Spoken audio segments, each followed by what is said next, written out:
Dear students, first of all, very much good morning to all of you. As all of you know that we have already started the lesson communication, and under the lesson communication we have completed the concept of communication and also the communication process.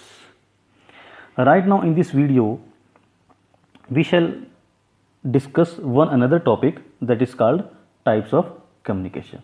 आज की इस video के अंदर हम लोग types of communication को discuss करेंगे। तो चलिए स्टार्ट करते हैं types of communication. If you talk about the type of communication then it can be divided into two basic categories, that is called one is formal communication and second is informal communication. तो formal communication क्या होता है, informal communication क्या होता है, इसके बारे में हम आज डिटेल से डिस्कस करेंगे। So let us start now formal communication. What is formal communication?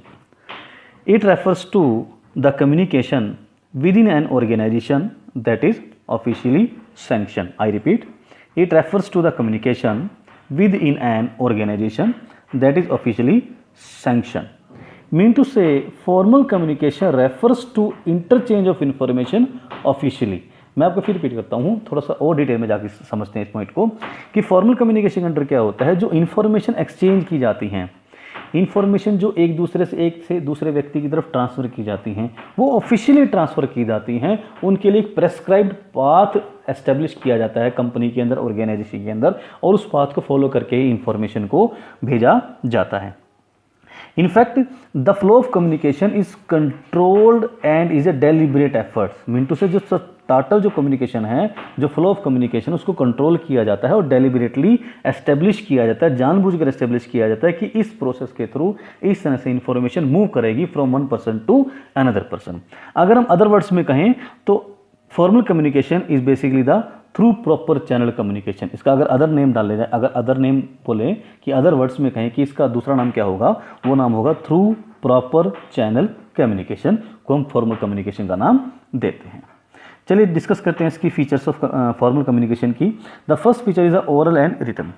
Normally circumstances के अंदर जो फॉर्मल कम्युनिकेशन होता है वो रिटन में ही होता है, लेकिन in some circumstance it can be oral और रिटन कम्युनिकेशन दोनों तरह का हो सकता है। ये डिपेंड करता है कि सब्जेक्ट मैटर क्या है, उस मैटर के अकॉर्डिंग जो मटेरियल, उस मैटर के अकॉर्डिंग जो कम्युनिकेशन होगा वो रिटन भी और ओरल उसके ऊपर डिसाइड करेगा कि जैसा मैटर होगा उसको रिटन में देना पड़ेगा। अगर मैटर थोड़ा सा कम इंपॉर्टेंट है, यूजुअल नेचर का है, रेगुलर नेचर का है, तो वो ओरल नेचर का भी हो सकता है, ओरली भी बोला जा सकता है।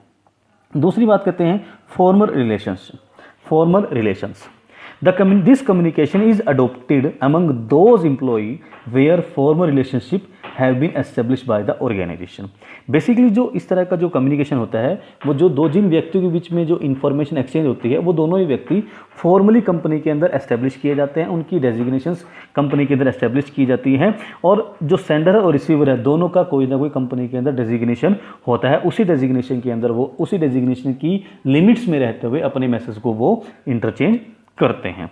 The third point is a prescribed path. मैंने अभी भी स्टार्टिंग में बताया था फॉर्मल कम्युनिकेशन के अंदर जो कम्युनिकेशन मूव करेगा वो एक प्रेस्क्राइब्ड पाथ को फॉलो करेगा। फॉर एग्जांपल, अगर एक वर्कर को अपने मैनेजर को कोई इन्फॉर्मेशन देनी है तो इट इज़ नॉट पॉसिबल कि वर्कर डायरेक्ट मैनेजर से कॉन्टैक्ट करे। नो, वर्कर सबसे पहले अपने सुपरवाइजर से कॉन्टैक्ट करेगा, वो मैसेज सुपरवाइजर को देगा और सुपरवाइजर उस मैसेज को अपने मैनेजर तक पहुंचाएगा। इन द सेम मैनर, अगर मैनेजर को कोई इन्फॉर्मेशन वर्कर्स तक पहुंचानी है तो बट नेचुरल कि मैनेजर जो है वो मैसेज सबसे पहले अपने सुपरवाइजर को पहुंचाएगा और सुपरवाइजर ही उस मैसेज को वर्कर्स तक पहुंचाएगा। They will not contact directly. और अदर वर्ड्स में गए, मैंने जैसे पिछली वीडियो प्रिंसिपल्स ऑफ फ्यूल में बताया था आपको, एक स्केलर चेन होती है, उस स्केलर चेन को प्रॉपरली फॉलो किया जाता है इन द फॉर्मल कम्युनिकेशन के अंदर। फोर्थ पॉइंट की बात करें, ऑर्गेनाइजेशनल मैसेज। नॉर्मली जो फॉर्मल कम्युनिकेशन होता है इसके अंदर जो मैसेज होते हैं वो ऑर्गेनाइजेशनल मैसेज ही कम्युनिकेट किया जाते हैं। मिनटों से जो पर्सनल मैसेज हैं, पर्सनल फीलिंग्स हैं, उनके लिए फॉर्मल कम्युनिकेशन के अंदर कोई प्लेस नहीं है, कोई जगह नहीं है, उनको यहाँ पे डिस्कस नहीं किया जाता। फिफ्थ पॉइंट की बात करें, डेलिब्रेट एफर्ट्स। डेलिब्रेट का मीनिंग होता है जानबूझकर, एस्टेब्लिश एफर्ट्स, जानबूझकर करना। जो फॉर्मल कम्युनिकेशन है उसको डेलिबरेटली एस्टेब्लिश किया जाता है, ये अपने आप एस्टेब्लिश नहीं होते। मीन टू से एक डेलिबरेट एफर्ट्स किए जाते हैं कंपनी के अंदर ताकि कंपनी के ऑब्जेक्टिव को इजीली अचीव किया जा सके, टाइमली अचीव किया जा सके। इसीलिए एक प्रॉपर स्केलर चेन एस्टेब्लिश की जाती है, एक प्रॉपर पाथ प्रेस्क्राइब किया जाता है कि जो मैसेज हैं वो किस तरह से मूव करेंगे। ठीक है जी, होपफुली आपको ये समझ में आ गई होंगी, फीचर्स ऑफ कम्युनिकेशन सारी क्लियर होंगी। Right now let us talk about the second category of communication, that is called informal communication. It refers to the communication within an organization that is not officially sanctioned. मैं repeat करता हूँ, it refers to the communication within an organization that is not officially sanctioned.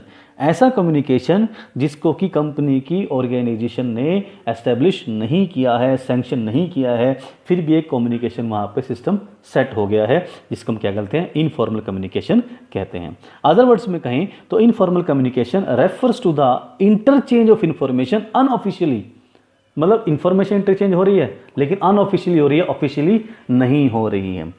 In fact, this communication is based on informal relationship like friendship, membership of the same club, the same place of birth, etc. and therefore is free from all the organizational formalities. मतलब क्या है, मैं फिर हिंदी में बताता हूँ कि इस तरह का जो कम्युनिकेशन है वो हमारे इनफॉर्मल रिलेशनशिप के ऊपर डिपेंड करता है। मान लीजिए कोई एक हायर पोस्ट का व्यक्ति और लोअर पोस्ट का व्यक्ति फ्रेंड्स हो सकते हैं, उनके बीच में जो कम्युनिकेशन हो रहा है वो इनफॉर्मल है, राइट। हो सकता है कोई एक बिजनेस ऑर्गेनाइजेशन के अंदर एक व्यक्ति एक ऑफिसर और एक जूनियर लेवल का व्यक्ति, दोनों एक ही एरिया के अंदर, कहीं उनका एक ही एरिया के अंदर घर हो, मतलब आपस में वो नेबर्स हो सकते हैं। हो सकता है उनका टेस्ट मिलते हैं, हो सकता है उनकी फीलिंग्स मिलती हैं, हो सकता है उनकी कई नेचर मिलते हैं, रिलीजन मिलता है, जिसकी वजह से वो आपस में दोस्त बन चुके हैं। और उनके बीच में जब कम्युनिकेशन होगा, उनके बीच में जब बातचीट होगी तो इसे हम इनफॉर्मल कम्युनिकेशन का नाम देते हैं। और basically the exchange of information message usually take place on the occasion of community meals, social occasions, parties etcetera. जो इनफॉर्मल कम्युनिकेशन होता है वो नॉर्मली जो हैपन्स होता है या होता है इनफॉर्मली, जो इनफॉर्मल कम्युनिकेशन के अंदर जो मैसेज एक्सचेंज होते हैं वो नॉर्मली पार्टीज़ के अंदर, कोई सोशल पार्टीज़ है, मैरिजेज़ हैं, बर्थडेज़ हैं, इस तरह के ओकेजन के अंदर ज़्यादातर इस तरह के मैसेज कम्युनिकेट होते हैं, इन्फॉर्मेशन एक्सचेंज होती है। और इस तरह की इनफॉर्मल कम्युनिकेशन का कई बार फ़ायदा भी होता है और कई बार नुकसान भी हो जाता है, लॉस भी हो जाता है। फ़ायदा ऐसे कि कई बार हायर अथॉरिटीज़ को इस तरह की ओकेजन्स के अंदर, इस तरह की पार्टीज़ के अंदर हायर अथॉरिटीज़ को अदर टाइप्स जूनियर अथॉरिटी से डायरेक्टली बात करने का मौका मिलता है और बहुत सारी तरह की इन्फॉर्मेशन वो कलेक्ट कर लेता है जो कि उस तक डायरेक्टली नहीं पहुंचती। दूसरा पॉइंट, अगर इसमें नुकसान वाली बात करें तो इस तरह के जो इन्फॉर्मेशन होती है, इस तरह का जो इनफॉर्मल कम्युनिकेशन होता है ये ग्रेप वाइन नेचर का होता है, और यहाँ पर र्यूमर्स के फैलने के भी चांस रहते हैं। तो हर चीज़ के अपने बेनिफिट्स हैं और अपने लॉसेस भी हैं। होपफुली आपको मीनिंग यहाँ पर इनफॉर्मल कम्युनिकेशन का क्लियर हो चुका होगा। Let us talk about the features of informal communication. The first is formation through social relationship. मैंने अभी आपको बताया जो इस तरह का जो इनफॉर्मल कम्युनिकेशन है इसे कोई ऑफिशियली एस्टेब्लिश नहीं किया जाता। ये जो है एक व्यक्ति जो है social relationships, because all of we are social human beings, social animals. तो हम सभी व्यक्ति के सामाजिक प्राणी हैं, तो हमारे एक दूसरे व्यक्तियों के साथ सोशल रिलेशंस बन जाते हैं। तो उसी की वजह से जो है ये हम कहें तो इनफॉर्मल कम्युनिकेशन एस्टेब्लिश हो जाता है। Second point is two types of information. मैंने अभी भी बताया था कि इस तरह के कम्युनिकेशन के अंदर हमें दो तरह की इन्फॉर्मेशन कलेक्ट हो जाती है। The one is the about the work के बारे में इन्फॉर्मेशन मिल जाती है, and second about the individuals. हमें डिफरेंट टाइप्स के इंडिविजुअल्स जो हमारी कंपनी में काम कर रहे हैं उनकी पर्सनल कैरेक्टर के बारे में भी इन्फॉर्मेशन मिल जाती है, और दूसरी बात करें अबाउट द वर्क भी हमें इन्फॉर्मेशन मिल जाती है। थर्ड पॉइंट की बात करें अनसर्टेन पाथ। इसका कोई सर्टेन पाथ नहीं है कि जैसे हम कहते हैं कि orders and informations are gone from top to down, suggestions and grievances goes from down to top, upward side. तो ऐसा कोई इसमें कोई फ्लो नहीं है। अनसर्टेन पाथ, यहाँ पे कोई भी किसी भी तरह की कोई प्रेस्क्राइब पाथ यूज़ करने की जरूरत नहीं है। यहाँ पे इन्फॉर्मेशन जो है जिग जैग मैनर में मूव करती है, ग्रेप वाइन मैनर में मूव करती है। फोर्थ पॉइंट है पॉसिबिलिटी ऑफ र्यूमर्स एंड डिस्टोर्टेशन। यहाँ दो पॉइंट की बात करेगी है, डिस्टोर्टेशन एंड र्यूमर्स। सबसे पहला पॉइंट है कि यहाँ पर र्यूमर्स की फैलने की, र्यूमर्स मतलब अफवाहें फैलने की चांसेस ज़्यादा रहते हैं, राइट। कोई भी किसी भी तरह की बात अपनी ओपिनियन में बोल देता है। दूसरी बात है डिस्टोर्टेशन, जो मैसेज है वो डिस्टोर्ट होना, खराब होना, वो भी उसके डिस्टोर्ट होने की पॉसिबिलिटी रहती है। मैं आपको बताता हूँ कैसे रहती है। मान लीजिए फर्स्ट पर्सन ने सेकंड पर्सन को कोई इन्फॉर्मेशन दी, जब सेकंड पर्सन थर्ड पर्सन को वो इन्फॉर्मेशन एक्सचेंज करेगा, ट्रांसफर करेगा, तो उसमें अपनी ओपिनियन ऐड कर देगा। थर्ड पर्सन जब उस मैसेज को फोर्थ पर्सन को ट्रांसफर करेगा तो वो उसमें अपनी ओपिनियन ऐड करके बोलेगा। फोर्थ पर्सन जब फिफ्थ पर्सन को मैसेज ट्रांसफर करेगा तो वो उसमें ओपिनियन ऐड करेगा।